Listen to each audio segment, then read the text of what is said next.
হাসির রাজা, জ্ঞানের রাজা, রসিক রাজা। আমি সব ভেঙে ফেলবো, ভেঙে ফেলবো। অনেক হয়েছে, আর সহ্য হচ্ছে না। আমি সব ভেঙে ফেলবো, ভেঙে ফেলবো। মানে ও গিন্নি, গিন্নি, গিন্নি গো, একটু শান্ত হ, একটু কথাটা শোনো। না না, আমি আর কিচ্ছু শুনবো না। এক সপ্তাহ সময় দিচ্ছি, তার মধ্যে মহারানীর মতো ওই সীতাহার আমার চাই চাই চাই। আহা, কিন্তু গিন্নি ওটার যে অনেক দাম, আমার কি আর মহারাজের মতো অত টাকা আছে বলো? এই শোনো, তোমার কি আছে আর কি নেই তা আমার খুব ভালো করে জানা আছে, বুঝলে? কিন্তু গিন্নি, একটা কথা কান খুলে শুনে রাখো, এবারে যদি তুমি ওই সীতাহার আমাকে গড়িয়ে না দাও, আমি তাহলে চিরদিনের মতো বাপের বাড়ি চলে যাব। এই এই আমি বলে দিলাম। আচ্ছা ফাঁপড়ে পড়লাম আমি, কি যে করি। দূর, আর ভালো লাগে না।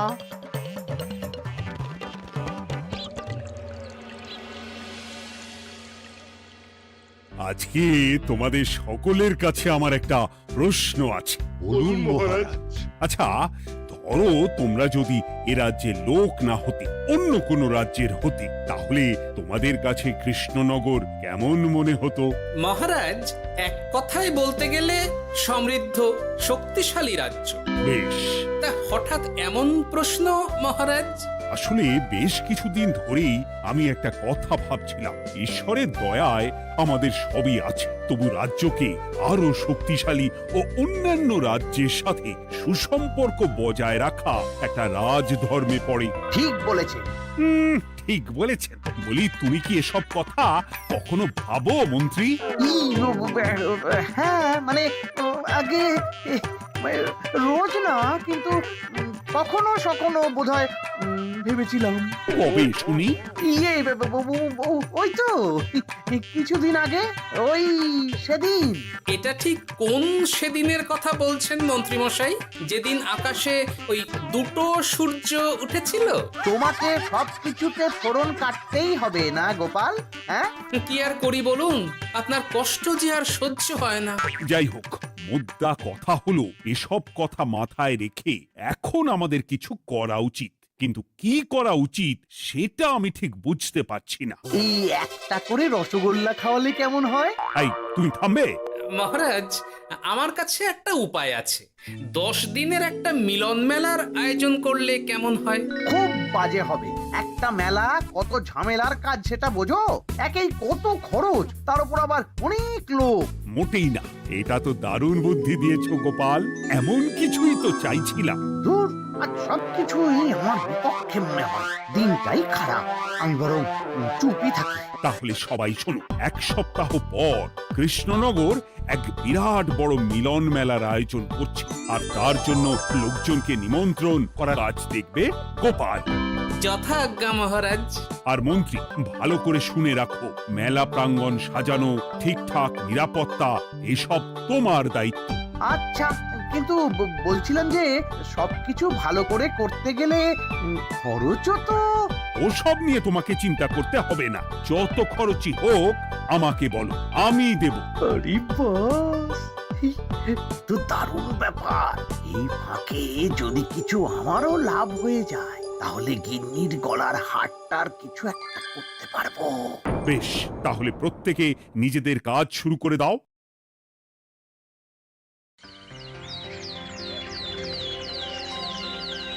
শোনো শোনো শোনো, 1 সপ্তাহ পর কৃষ্ণনগর মেলা প্রাঙ্গণে অনুষ্ঠিত হতে চলেছে 10 দিন ব্যাপী মিলন মেলা।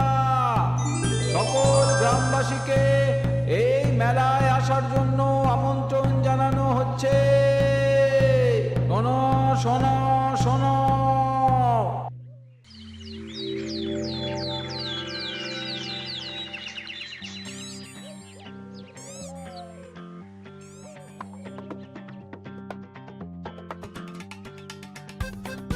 বাহ বাহ বাহ, ঠিক যেমনটা চেয়েছিলাম তেমনটাই হয়েছে।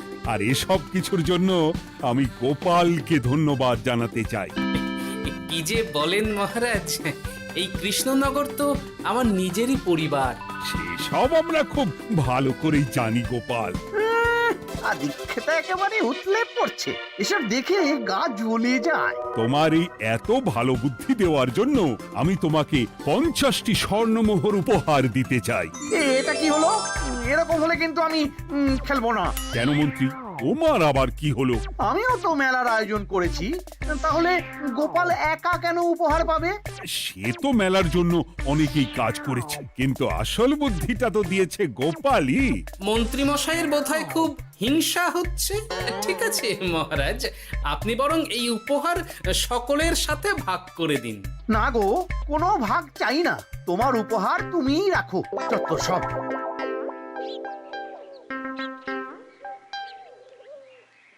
আমার কি এত খারাপ দিন এসেছে নাকি যে আমাকে গোপালের থেকে পুরস্কার নিতে হবে?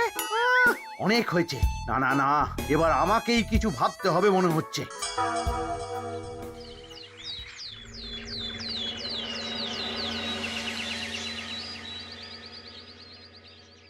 আমার আমার সব শেষ হয়ে গেল গো, সব শেষ হয়ে গেল। এবার এবার আমার কি হবে? মহারাজ, মহারাজ কিছু একটা করুন, মহারাজ কিছু একটা করুন। চিন্তা করো না, আমি দেখছি, যারা দোষী তারা শাস্তি পাবেই। কি শুরু হলো বলো তো হঠাৎ করে? এত বড় বড় চুরি ডাকাতি হয়ে গেল, অথচ কেউ কোনো টেরই পেল না। হ্যাঁ মহারাজ, আসলে রাতের বেলা যখন সবাই ঘুমিয়ে থাকে তখন এই চুরি ডাকাতিগুলো হয়, তাই কেউ কোনো শব্দ পায় না। ভালো করে অনুসন্ধান করো, যে বা যারা এই কাজ করছে তাদের যত তাড়াতাড়ি সম্ভব ধরে ফেলতে হবে, নইলে তো আমাদের প্রজাদের অনেক ক্ষতি হয়ে যাচ্ছে। হ্যাঁ মহারাজ, আপনি কোনো চিন্তা করবেন না। কোথায় আনন্দ করে সব প্রজারা মেলা ঘুরবে তা নয়, আবার এই উটকো ঝামেলা। একটা কথা বলছি, কিছু মনে করবেন না। আসলে এই ঝামেলার কারণ হলো গোপাল। আমি ঠিক জানতাম কোনো না কোনো ভাবে আপনি আমাকে দোষ দেবেন। সত্যি তো, এসবের সাথে গোপালের কি সম্পর্ক? ওরই তো সম্পর্ক আছে মহারাজ। মেলা শুরু হলো আর তার সাথে চুরি ডাকাতিও। আর যদি গোপাল মেলার বুদ্ধিটা না দিত তাহলে রাজ্যে এত চুরি ডাকাতিও বাড়তো না। মানছি মন্ত্রী মশাই, মেলার বুদ্ধিটা আমার, কিন্তু মেলার নিরাপত্তা রক্ষা তো আপনার দায়িত্ব ছিল। যদি মেলা থেকেই এই ঝামেলা শুরু হয় তাহলে তো আপনার কাজেও ফাঁক আছে। মুখ সামলে কথা বলো গোপাল। আহ, তোমরা একটু থামবে? এখন নিজেদের মধ্যে ঝামেলা করার সময় নয়। সবাইকে একসাথে কাজ করে আসল চোর ডাকাতদের ধরতে হবে, তারপর বোঝা যাবে কার দোষ ছিল আর কার নয়। আগে মহারাজ।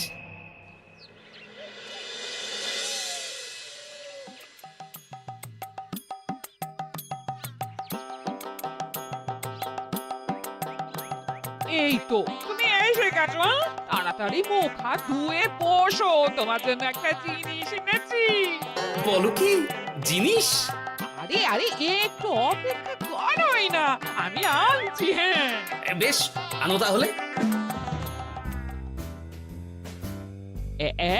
এই নাও, খাও।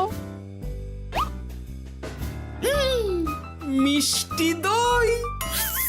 হ্যাঁ গো, খেয়ে দেখো তো কেমন। দারুণ সুন্দর স্বাদ তো গিন্নি। কোথা থেকে এনেছো? ভালো, মেলা থেকে এনেছি। ও জানো, বিনা পয়সায় গো। বিনা পয়সায়? তা কে দিল শুনি? আরে সুজন দইওয়ালা, বড় ভালো ছেলে। শুধু আজ নয়, ও রোজই মানুষকে ভালোবেসে না বিনা পয়সায় দই খাওয়ায়। হ্যাঁ বাবা, বেশ অবাক করা কাণ্ড। আসলে সুজনের দেশের বাড়িতে অনেক জমি জমা, গরু মোষ আছে। ও তাই বলে ওর টাকা পয়সার নাকি কোনো দরকার নেই, তাই ও বিনা পয়সায় খাওয়ায়। হ্যাঁ বুঝলাম। বাবা, খুব ঘুম পাচ্ছে এখন। ও গিন্নি, শোনো না, আমি বরং একটা ঘুম দিই এখন, বুঝলে? তুমি বরং বিকেলে আমায় একটু ডেকে দিও, ওর কাজ আছে। আচ্ছা বেশ। তোমাদের জন্য সেটাই ভালো, কারণ এমনিতেই মহারাজ চোর ডাকাত ধরার জন্য প্রহরীর ব্যবস্থা করছে পুরো রাজ্যে। না না না, সে নিয়ে আপনি চিন্তা করবেন না।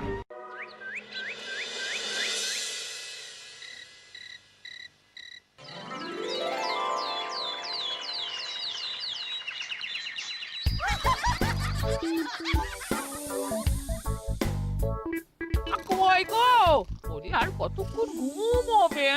সকাল তো হয়ে গেল। সে কি গিন্নি, সকাল? তোমাকে যে আমি কতবার বললাম আমাকে বিকেলে ডেকে দেবে। তা বলি কবেকার বিকেল? গতকালে না আজকে? তা তোমার বুদ্ধিতে কি বলে গিন্নি? আমার বুদ্ধি নিয়ে কথা বলো, আগে নিজের ঘুমকে দেখো। গতকাল বিকেল থেকে ডেকে ডেকে গলা ব্যথা হয়ে গেল, কিন্তু ওনার ঘুম আর ভাঙে না। হতেই পারে না। পারে না? ওদিকে কাণ্ড দেখো, রাতের খাবার পর্যন্ত পড়ে আছে। হ্যাঁ, আজব কাণ্ড। যাই হোক, অনেক দেরি হয়ে গেছে বুঝলে, আমাকে এক্ষুনি রাজসভার জন্য বেরোতে হবে।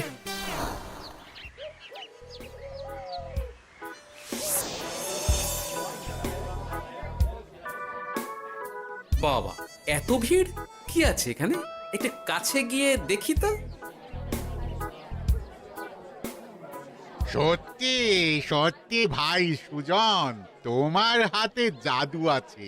এত সুন্দর মিষ্টি দই, এ স্বাদ ভোলার নয় ভাই। আচ্ছা, তাহলে এই হলো সুজন দইওয়ালা। ভালো মিষ্টি দই আছে, নেবে নাকি গো? পয়সা লাগবে না। জানি তো, সত্যি দারুণ স্বাদ এই দইয়ের। আমি খেয়েছি তো। তবে আজ নেব না গো, কাল এসে নিয়ে যাব। আচ্ছা আচ্ছা আচ্ছা।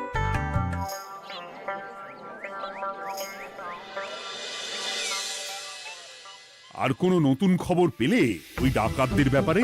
না মহারাজ, এখনো ঠিক ধরতে পারিনি। ওরা বোধহয় বুঝতে পেরে গেছে যে আমরা খোঁজ করছি। মহারাজ, আমার মাথায় একটা নতুন বুদ্ধি এলো। রাতের বেলা করে সব বাড়িতে পাহারা দেওয়া শুরু করলে কেমন হয়? সব চুরি তো রাতেই হচ্ছে। আরে, এ তো দারুণ বুদ্ধি। কিন্তু মহারাজ, আমাদের রাজ্যের প্রহরীরা রাতের বেলা কি করে পাহারা দেবে? কেন কেন, কি সমস্যা? অনেক সমস্যা আছে। তাদের শরীর খারাপ হতে পারে, তার চেয়েও বড়, রাত জেগে থাকলে দিনে তারা সকলে ঘুমোবে, তখন পুরোটাই বেকার হবে। কিচ্ছু বেকার হবে না মন্ত্রী মশাই, আমাদের প্রচুর সেনা আছে। তাদের সকলকে দায়িত্ব ভাগ করে দিলেই হয়ে যাবে। তুমি বেশি বোঝো। গোপাল তো কিছু ভুল বলেনি মন্ত্রী, আমরা পাহারা বাড়াবো। আমি আজই সব সেনাদের সাথে কথা বলছি। সেনাপতি, তুমিও এই ব্যাপারটা একটু দেখো। যথাজ্ঞা মহারাজ।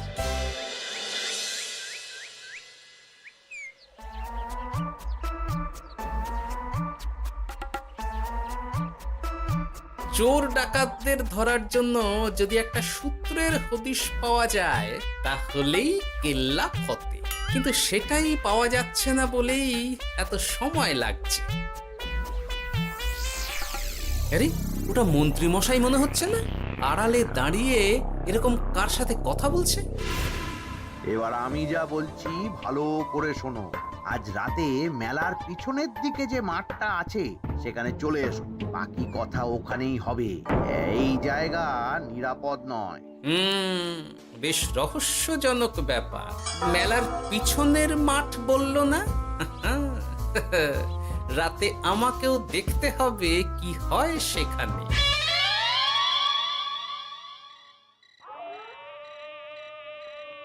উফ, কি মশা রে বাবা! কখন থেকে দাঁড়িয়ে আছি, মন্ত্রী মশাইয়ের পাত্তা নেই কেন?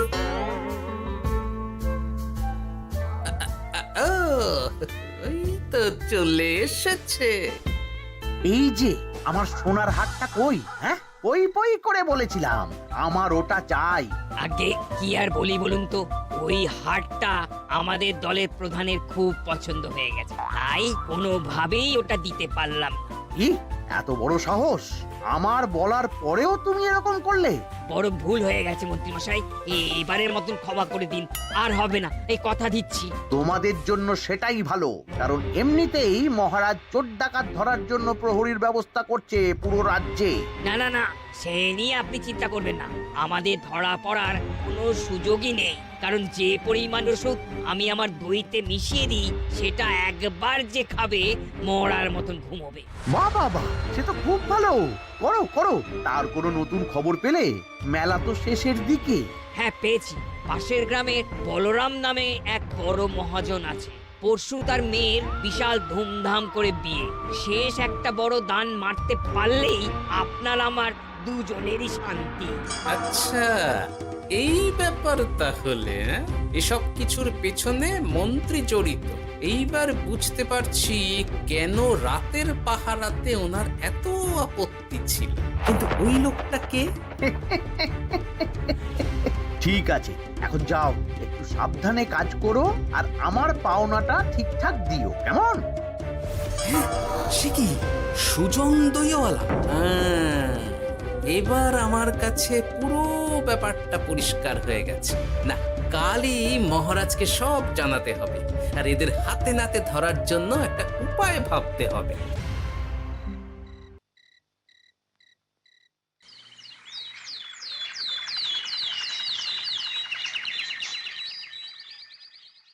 আরে এসো এসো, তোমার জন্যই তো অপেক্ষা করছিলাম। কি এমন জরুরি কথা আছে যে একান্তে দেখা করতে চাইলে? কোন মুখে বলি মহারাজ, সর্ষের মধ্যেই যখন ভূত তখন আর কি। মানে একটু খুলে বলো তো কি হয়েছে? আমাদের রাজ্যের এই এত বড় বড় চুরি ডাকাতির পিছনে কারা আছে সেটা আমি জানতে পেরে গেছি মহারাজ। হ্যাঁ, এ তো দারুণ খবর। তাহলে আমরা এখানে কি করছি? এখনই তাদেরকে গিয়ে বন্দি করি? না মহারাজ, আমাদের হাতে কোনো প্রমাণ নেই, তাই ওইভাবে বন্দি করতে পারবেন না। কেন বলো তো, কারা আছে পেছনে? সেটা আপনি নিজের চোখেই দেখে নেবেন পরে। তবে এটা জানিয়ে রাখি, আমাদের মন্ত্রী মশাইও যুক্ত আছেন। কি? আমাদের মন্ত্রী? এত বড় বিশ্বাসঘাতকতা! আমি এখনই নিজের হাতে ওকে বন্দি করতে চাই। না না না না মহারাজ, সেটা করলে বাকি ডাকাতদের ধরতেই পারবেন না। তাহলে উপায়? আমি জানতে পেরেছি এই ডাকাতদের পরের নিশানা হলো পাশের গ্রামের বলরাম মহাজনের বাড়ি। বলরাম মহাজন? কাল তোর মেয়ের বিয়ে, আমাদেরও তো নিমন্ত্রণ আছে সেখানে। তাহলে তো আরোই সোনায় সোহাগা। শুনুন মহারাজ, আমার মাথায় দারুণ এক বুদ্ধি এসেছে। সে কি? হ্যাঁ, আপনি কোনো চিন্তা করবেন না, আমি শুধু যা বলছি সেটা করুন, বাকিটা আমি সামলে নেব। তবে দেখবেন যেন মন্ত্রী মশাই এসবের কিচ্ছুটি টের না পায়। বেশ বেশ বেশ।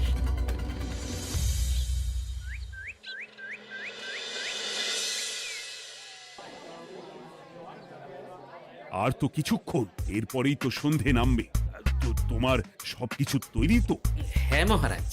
আরে, মহারাজ আর গোপাল কানে কানে এত কি কথা বলছে? আমাকেও জানতে হবে সেটা। ওই যে আসছে মরকটটা, আমার আর ওকে এক মুহূর্ত সহ্য হচ্ছে না। মনে হচ্ছে গুদুম গুদুম করে ওর মাথায় গাঁটটা মারি। শান্ত হন মহারাজ, দয়া করে শান্ত হন আর একটুখানি, তারপর আপনি মন্ত্রী মশাইয়ের সাথে যা ইচ্ছে করবেন। ওর আমি বরং অন্যদিকে যাই, মুখ দেখলেই আমার মাথাটা গরম হয়ে যাচ্ছে। সেই ভালো। কি হলো ব্যাপারটা?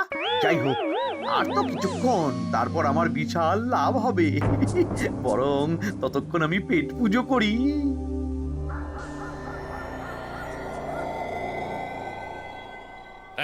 যা যা দামি জিনিস আছে সব দিয়ে দে। এই তো খেলা শুরু। এবার আর আমায় পায় কে? ও বাবা, এরা আবার কারা?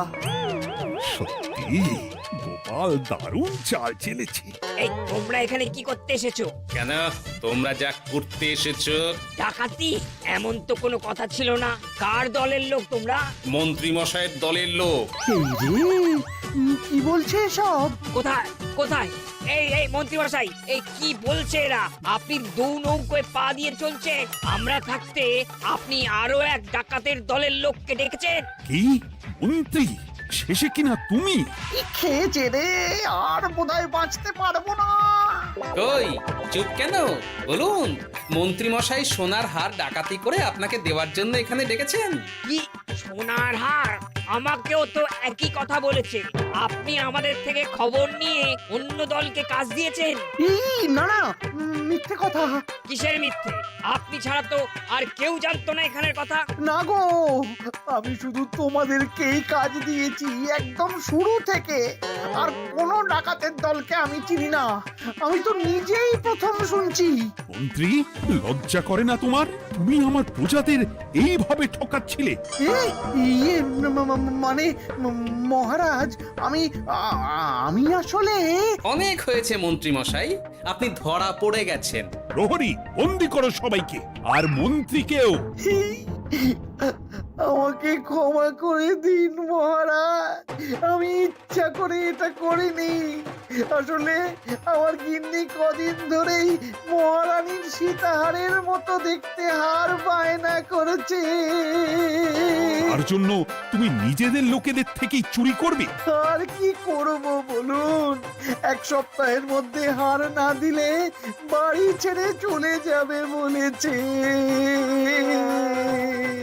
তাই আমি এখন আপনি যেটা করেছেন সেটা যদি আপনার গিন্নি জানতে পারে তাহলেও বাড়ি ছেড়ে চলে যাবে।